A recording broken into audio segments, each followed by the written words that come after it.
Here in the Knesset, there's a great deal of concern about the boycott, divestment, and sanctions movement and how it impacts Israel around the world.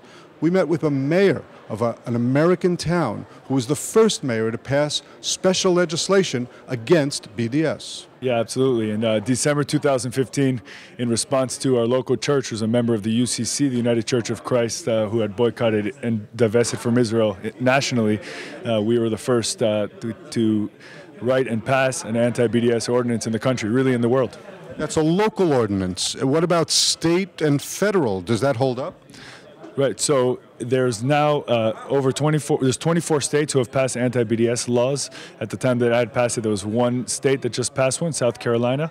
And there are over 36 cities across the country that have their own anti-BDS laws. And it's important because these laws don't prohibit someone from boycotting Israel. You can't do that in America. But what we can do is we can prohibit our municipalities or our states or our federal government from entering into any contract under the right to freedom of contract with anyone who boycotts Israel. And has that actually affected a number of contracts? Many. So the first most important in my city, I think it's the first time it's ever actually been utilized, one of these laws, is when that church itself came and applied for a development agreement to develop the church and to expand the church. And that ran afoul of our anti-BDS law. So the story there was I brought them into my office and I told them they can boycott Israel all they'd like, they can divest from Israel all they like, but they can't enter into a contract with our city, and thereby they can't enter into this development agreement. So after a long discussion with them over BDS and the history of BDS, I was able to convince them to publicly repudiate and reject their church's call to boycott Israel and to take out all their money. It was almost $3 million worth in their church's investment fund, and thereby complying with our law and moving forward with the contract. And your city also passed a law relating to anti-Semitism.